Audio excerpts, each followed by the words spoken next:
Тулгуур төрийн 2225 жил Их Монгол Улс байгуулагдсны 810 жил үндэсний эрх чөлөө тусгаар тогтнолоо сэргээ мандуулсны 105 жил ардын ёсголын 95 жил үндэсний их баяр наадмыг тохиолдуулан Монгол Улсын ерөнхийлөгч зарлиг гаргаж Монгол Улсын аж үйлдвэр, соёл урлаг боловсрол, эрүүл мэнд, барилга, батлан хамгаалах, хууль эрх зүйн болон бусад салбарт олон жил үр бүтээлтэй ажилласан зарим хүмүүсийг төрийн дээд цол одон медалаар шагналаа. Шагнал хүртсэн иргэддээ тэдний амжилт бүтээлийн ард байсан бүх хүнд чин сэтгэлийн баяр хүргье. Хотол олноороо сайхан наадаж улам ихийг хийж бүтээхийг ерөөл өргөё.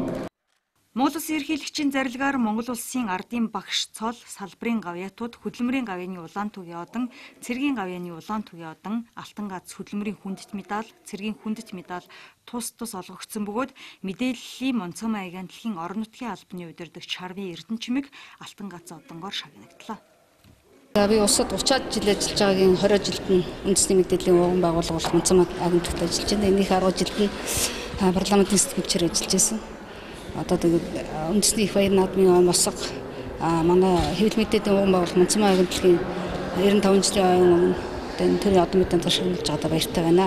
Ингээд агентлагийн хамт олонд баяр хүргэж аз жаргал сайн сайхныг хүсье. Монгол төмнөө сайхан надараа гэж өрөөё.